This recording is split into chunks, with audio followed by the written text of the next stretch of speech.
Dobar dan i dobrodošli u novi Zoja podcast. Tema današnjeg podcasta Menadžment je zaposlenici i krvna slika salona.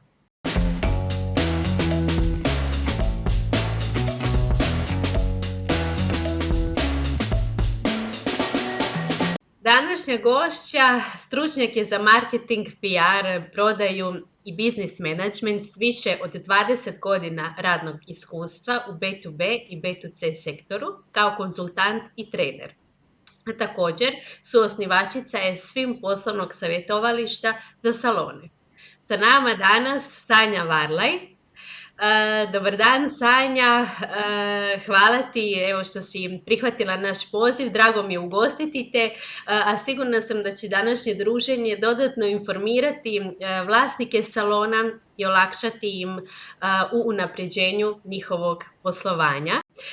U najavi sam spomenula svim, pa možeš li nam reći malo više o tome što je svim, što ti radiš i koje su sve mogućnosti svima u Hrvatskoj? Mogu, naravno. Svim tim je brand. Svim kao takav znači i početna imena, inicijali nas dvije koje smo i osnivačice brenda, znači SV Sanja Varla i Ivana Mišić, jel? Sve zajedno svim, tako da je od naših imena nastao i brand kao takav. A konkretno možemo reći da smo jedini tim profesionalaca na ovim područjima, rekla bi čak i šire Hrvatske, koje smo nezavisne od svih brendova, od velikih kuća, sa ogromnim velikim iskustvom. U najavi 20 godina, ali tu bi sad više rekla više od 30 godina kad sam nedavno gledala radnog iskustva. Jako dugo, više od 25 tu rada u struci baš u beauty industriji sa vlasnicima i zaposlenicima unutar naše beauty salona. I upravo se rodila ta ideja, sad već 8 godina ide, da svim kao takav, svim tim postoji, da ovakav konzultantski tim i ovakva konzultantska ideja koja je specijalizirana upravo za rad za beauty sektor ne postoji, a da interes i potreba kao takva velika postoji. Hvala ti. Pa evo, obzirom na zapravo tvoje dugogodišnje iskustvo kroz konzultacije, radionice i sve ostale svim aktivnosti, vjerujem da postoje neki najčešći problemi i pitanja s kojima se vlasnici salona susreću i obraćaju se vama. Pa recimo, jedan od tih pitanja je i kod zapošljavanja djelatnika. Što vlasnici trebaju znati i na što obratiti pažnju prilikom traženja novog zaposlenika? Prvo je važno da vlasnik kada kreće u potragu i kada dođe do te ideje, do tog razmišljanja da treba novog zaposlenika, da stvarno treba sam sebi i sama sebi postaviti pitanje kakvog zaposlenika trebam, i automatski odmah se nadovezuje i drugo pitanje što će taj zaposlenik raditi. Dakle, za koje poslove i za koje zadatke ga trebam. Kada pitam kakvog zaposlenika trebam samog sebe, trebam razmisliti da li trebam gotovog zaposlenika, bilo da je frizer, bilo da je kozmetičar, u smislu možda već sa svojim klijentima, neko ko je iskusan, koji ima 1, 2, 3, 5, 10, 20 godina iskustva, je velika stvar i velika razlika u budućem radu, a i onda na kraju u samom osmišljavanju oglasa kao takvog. Da li ja možda ne trebam samostalnog djelatnika, nekog ko će biti u stanju raditi nekoliko konkretnih usluga u salonu? Jel ja možda trebam pripravnika? Znači, koja je ona možda praznina zbog koje sam primijetila i shvatila i želim novog djelatnika u salonu? Također, ne manje važno, a tu svim može, ja bih rekla, dosta pomoći i uključiti se u proces, i to dosta često i radimo sa nekim salonima, u primanje novog zaposlenika, je onaj dio da malo razgovaramo sa zaposlenikom kad dođe na razgovor, da promislimo, ok, kakav je moj tim do sada, da li su oni grupa jednih temperamentnih ljudi, jel, pa trebam možda nekog sličnog takvog, ili trebam možda nekog malo mirnijeg, detaljnijeg, nekog ko bi volio više se posvetiti klijentima, jel? To je vezano i za imidž salona, za standard salona, jer jako je važno da pokušam konkretno razmisliti, pa na neki način to skicirati i napisati, kakav je i po tipu temperamenta netko koga ja trebam. Da li trebam ono jakog igrača, individualca, ili trebam neko ko će biti tipičan timski igrač, jel?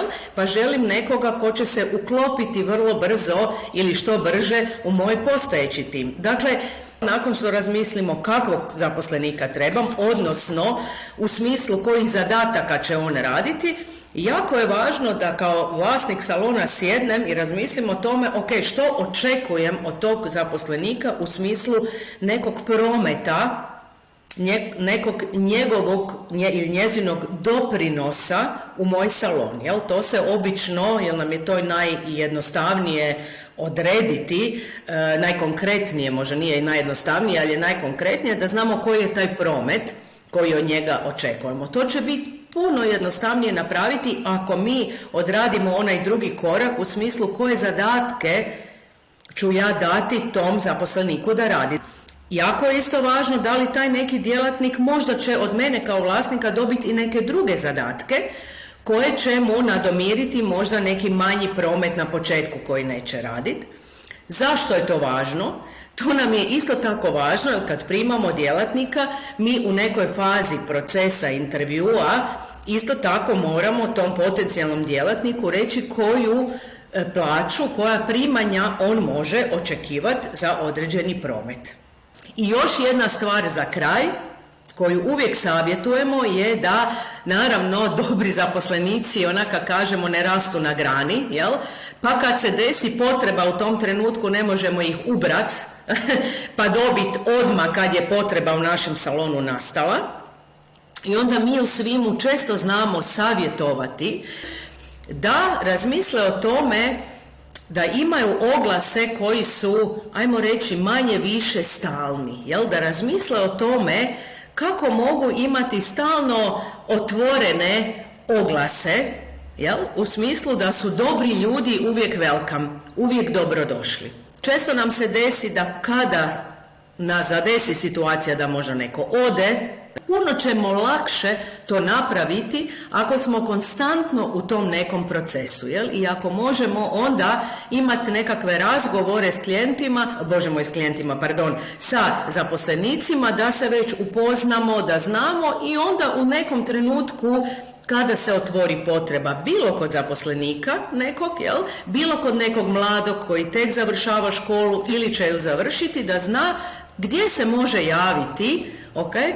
A ja, ako imam već neki pool, ono što se kaže bazen nekih kontakata, puno ću lakše aktivirati te ljude kada se desi situacija da ostane bez zaposlenika i trebam što prije, naravno, naći rješenje. Hvala ti na ovako detaljnom pojašnjenju i savjetima. A sada me zanima, recimo, preuzmem li ja ulogu menadžera salona, pretpostavljam da ću se suočiti sa brojnim pitanjima, a jedno od tih je zapravo kako biti siguran ili sigurna da je ostvarena učinkovita komunikacija sa mojim zaposlenicima. Možeš li podijeliti sa nama neke od tehnika upravo te učinkovite komunikacije u salonima? Čim se otvori salon, čak i kada još i nemamo tog prvog zaposlenika, vlasnica odmah počne radit, pisat, uzme jednu svoju tekicu, bilo šta, i počne zapisivati osnovne bitne stvari kako bi ona voljela da izgleda to poslovanje.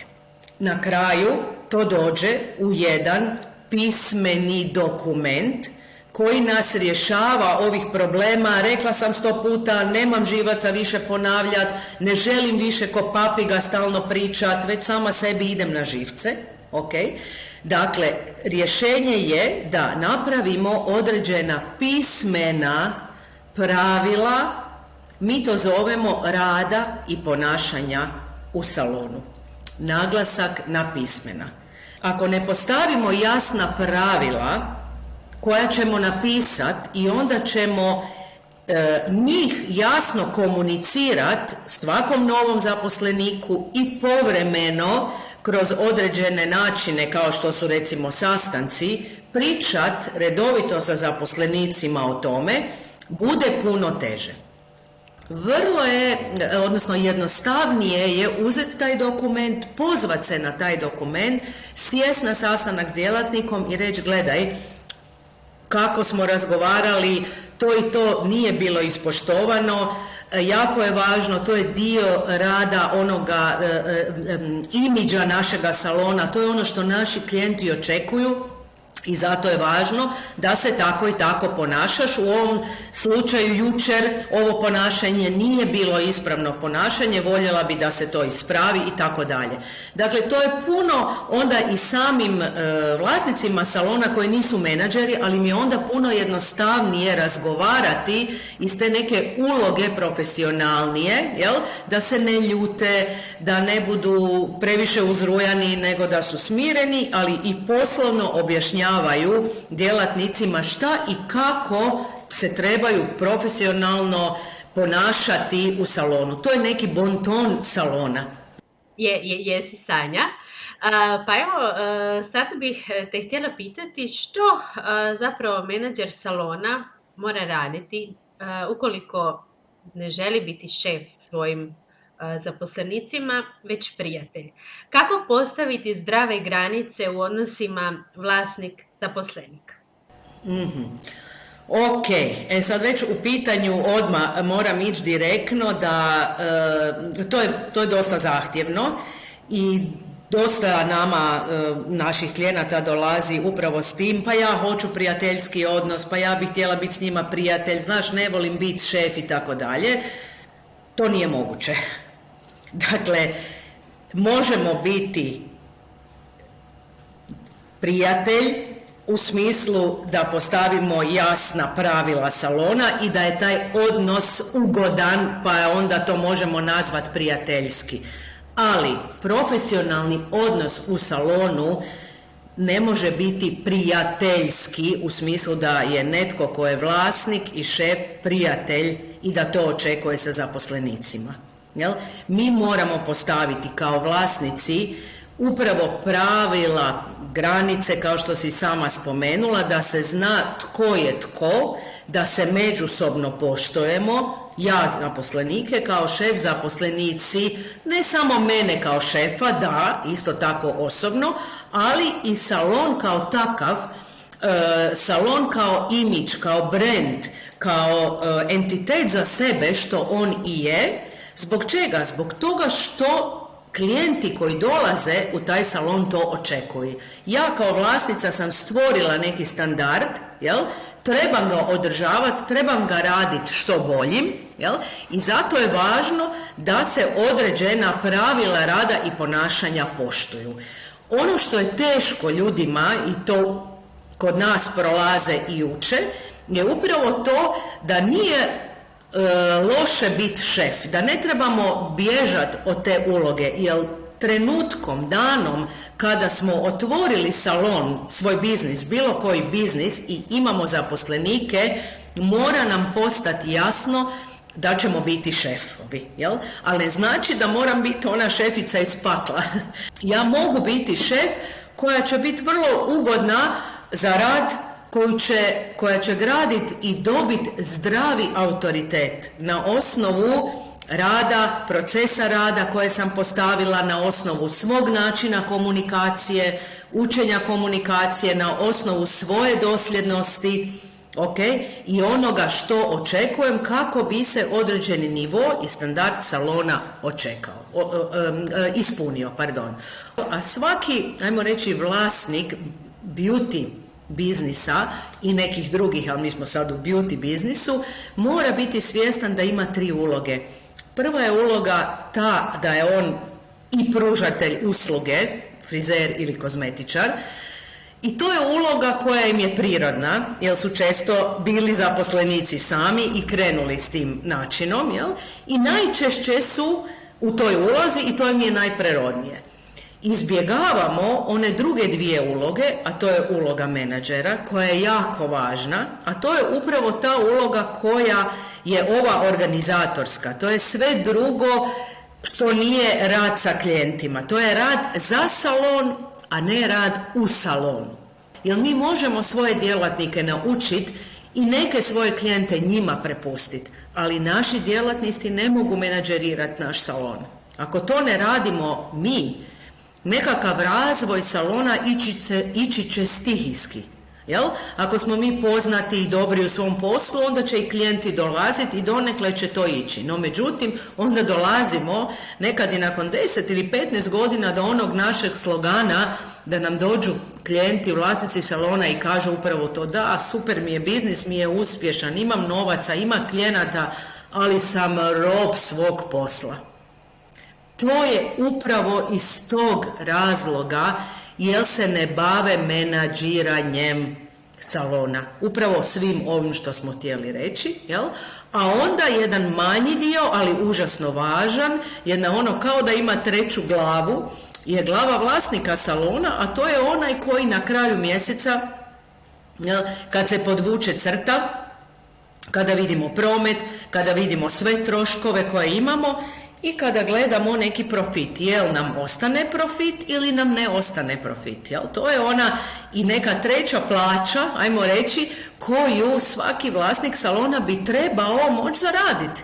Jel? Hvala ti, pa evo, iscrpno je bilo zaista, tako da sada bih zapravo konstatirala malo više o zaposlenicima, obzirom da isti znaju često biti neodlučni u izražavanju svog mišljenja u strahu kako svojom povratnom informacijom ne bi povrijedili nekoga te bili krivo shvaćeni. Složit ćemo se naravno da je preduvjet za uspjeh svake organizacije, pogotovo u beauty industriji, ali i svakoj drugoj, ta asertivna komunikacija i naravno ulaganje u te segmente organizacije. Pa evo, Sanja, što ti misliš, na koje najbolje načine uložiti kako bi to sve se pravilno postavilo u salonu?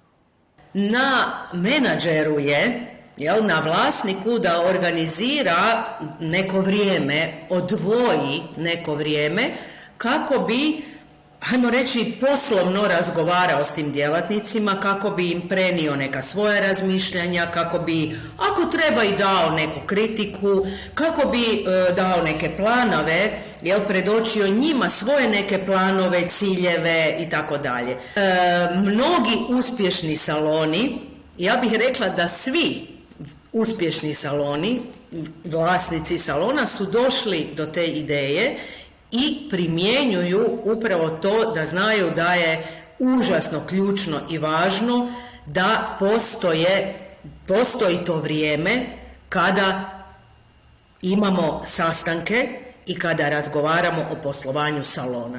Bilo bi dobro da se napravi vrijeme barem jedanput mjesečno, pogotovo za početak, koje će biti vrijeme odvojeno za te naše timske sastanke. Uvijek u isto vrijeme, da se unaprijed odredi termin, i da oni budu obavezni, i da se zna kako i ko ima koju ulogu u tim sastancima. To je jedna stvar. A druga stvar, jako važna za svakog vlasnika i menadžera salona, je da razmišlja o tome da je potrebno definitivno imati nekoliko puta godišnje, mi obično kažemo barem jedanput kvartalno, znači jedanput u 3 mjeseca, individualne razgovore sa svakim zaposlenikom.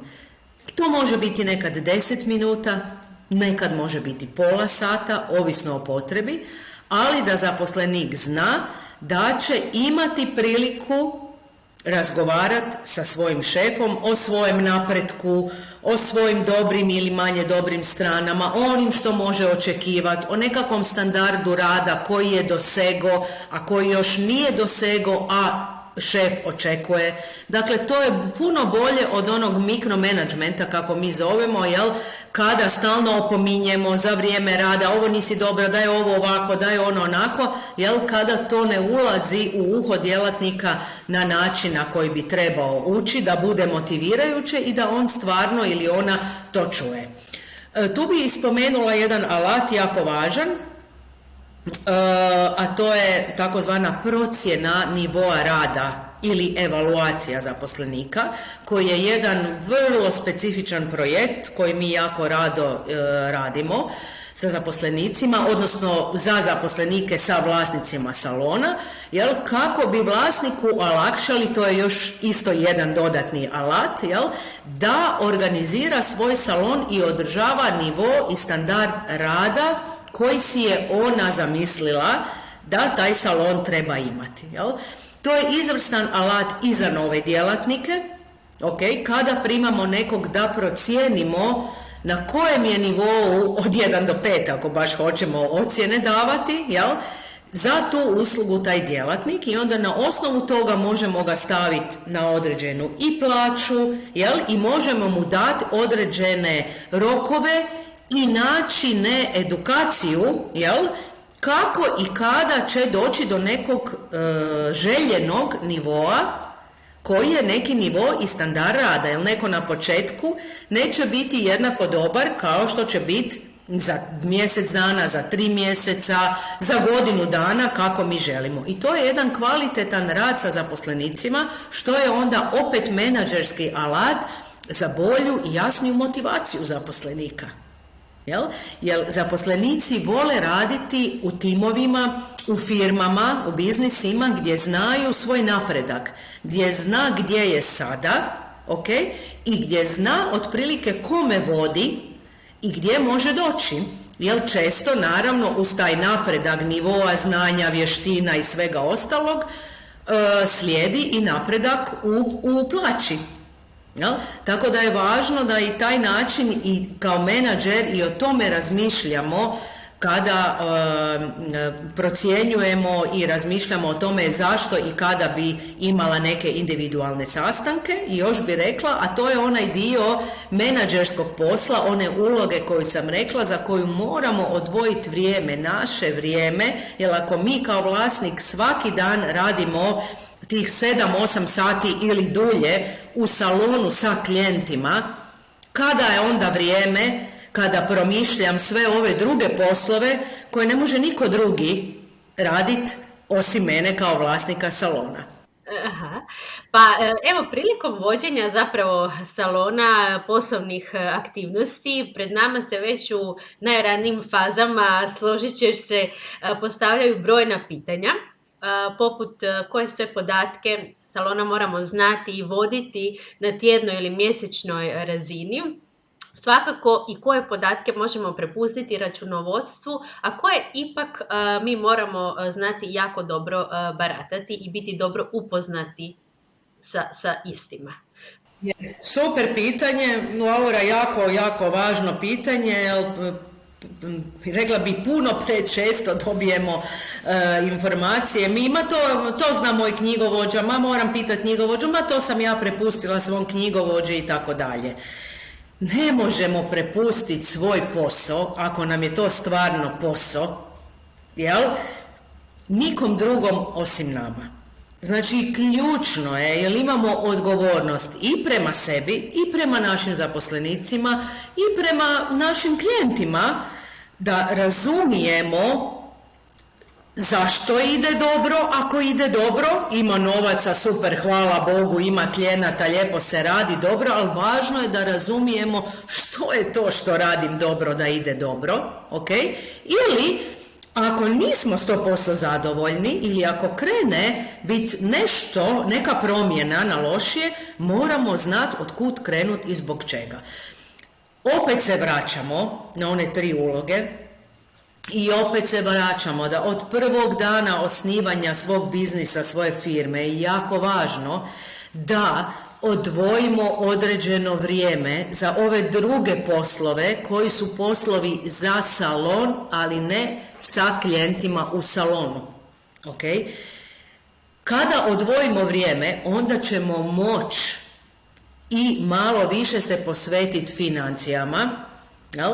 Često to naši dragi vlasnici frizerskih ili kozmetičkih salona najmanje vole, da ne kažem ne vole, jel?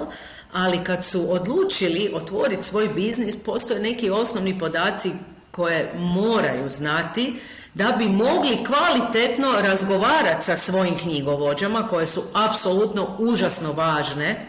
Ok, one nam služe za neke druge stvari, ali vlasnik salona je taj koji će davati ritam, koji će davati strategiju, koji će davati upute, neke svoje ciljeve i želje tom knjigovođi, koja će onda iz svojih znanja, nekih financija, zakonskih regulativa i svega drugog zajedno sa vlasnikom napraviti najbolje za taj biznis, jel? Da nam ostane, ajmo reći, najviše novaca. No, ne možemo biti dobar i zadovoljan dugoročno vlasnik dobrog biznisa ukoliko ne pratimo na tjednom nivou neke osnovne podatke.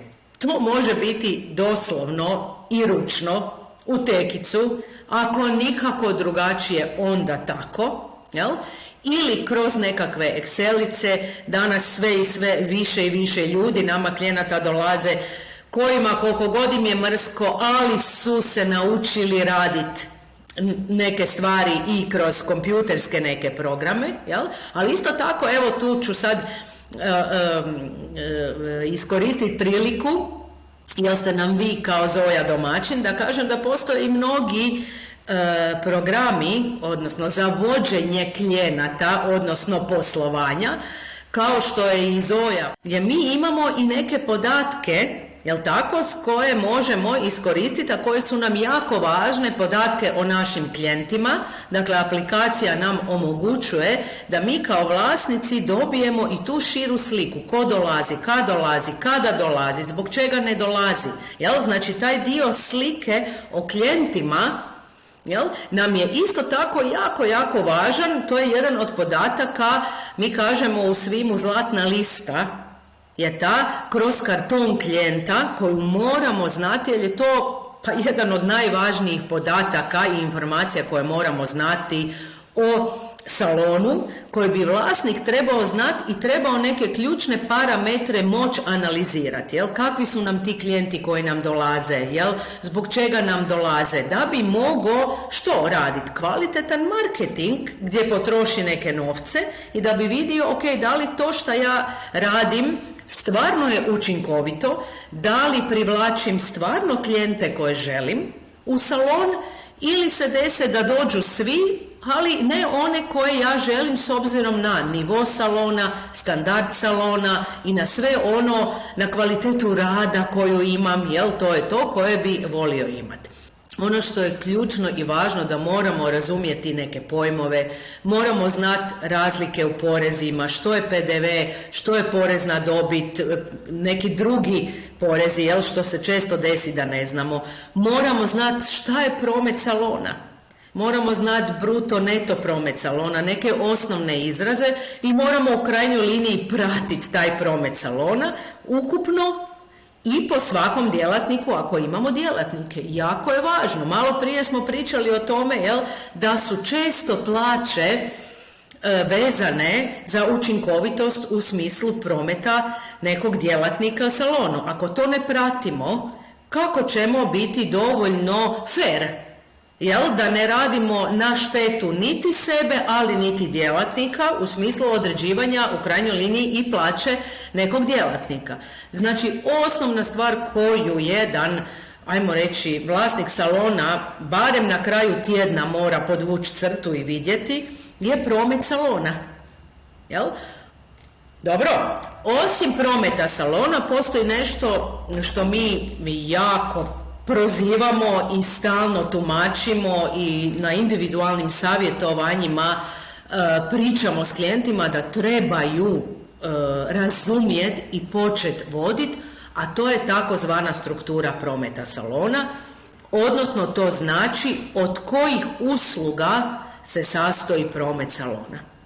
Ok, da na kraju radnog dana, kad podvučem crtu i kad imam neki promet od, ne znam, 1000, 2, 3, 5.000 eura, nebitno, ok, da znam od kojih usluga se taj promet sastoji. Tanja, hvala ti evo na današnjem druženju. Vjerujem da će sve korisne informacije koje si danas nesebično podijelila sa nama koristiti našim gledateljima, a također bit će mi drago ugostiti te možda na nekom od naših idućih Zoja podcasta.